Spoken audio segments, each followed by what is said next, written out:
Ang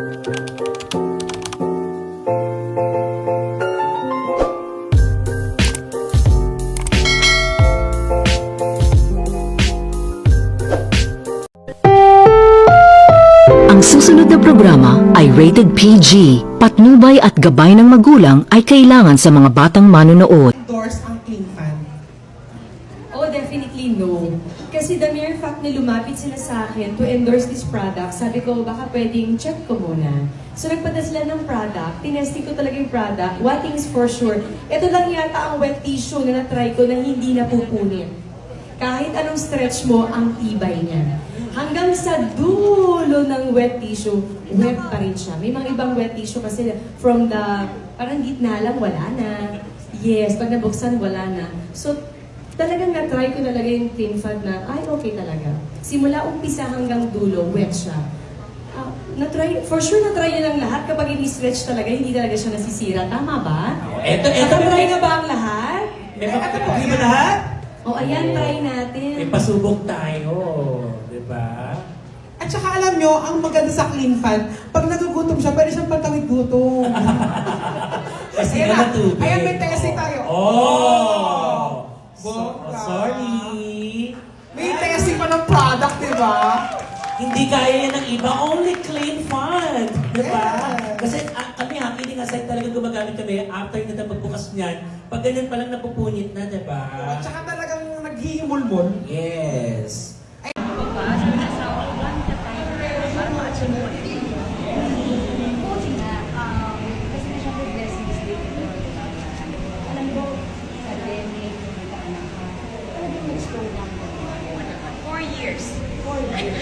So parang yung 4 years na yun, binawi mo ngayon yung year na to.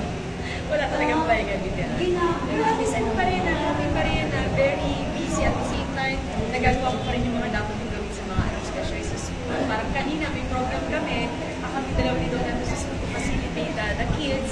Then after yan, diretso na ako kanina ng dubbing and then subukas ulit. So, nababalansin mo talaga. Mahirap, pero kakayanin. Oo. Happy naman ako. Paano mo nagagawa? Kasi alam ko, parang for a time mo, dinedicate mo yung buhay mo talaga para sa mga anak mo. And now, parang nag-iintindihan din. Naku, hinanda ako na yung sarili ko na sabi ko, ano talaga, may busy talaga ako dahil gusto, may movie, tapos may mga endorsement na kailangan mission. So sabi ko din sa mga anak ko, talagang nilatag ko sa kanila, magiging busy talaga si Mama this coming November to December. But January medyo, hindi na masyado.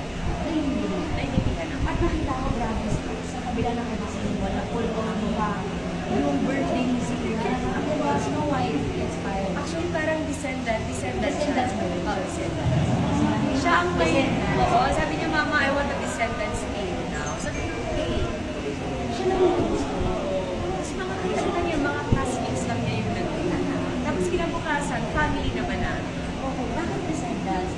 Hindi ko alam, favorite niya itong mga series na ito. So, ikaw mismo, hands-on mo pa rin yung plano ka Oo naman, oo naman. Lahat yan, kahit anong busy ko, sila pa rin ang priority. Gano'n ka hands-on ka rin sa party? Kasi since to ba? Super! Hindi pwedeng hindi ako gagawa yung para sa kanila. Para nagawa nila. Kaya ginagawa ko for them. Tsaka talagang yung mga request na sinusunod.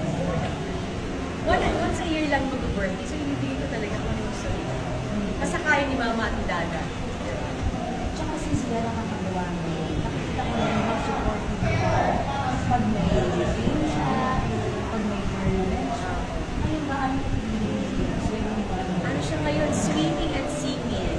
So parang last week nag-perform siya sa school. This coming December ulit, mag-perform din siya sa school.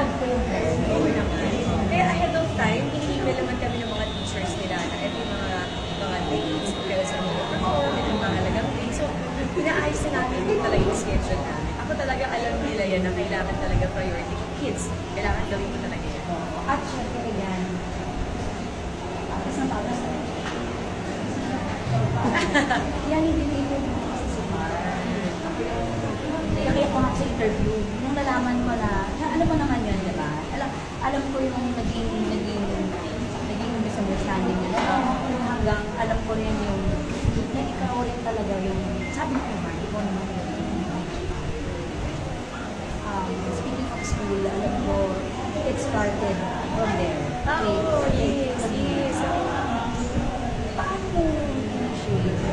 Actually, basta, sabi ko na lang, in God's perfect time. Sabi ko, my heart is full. Yun na yun. Diba? Yun na yun.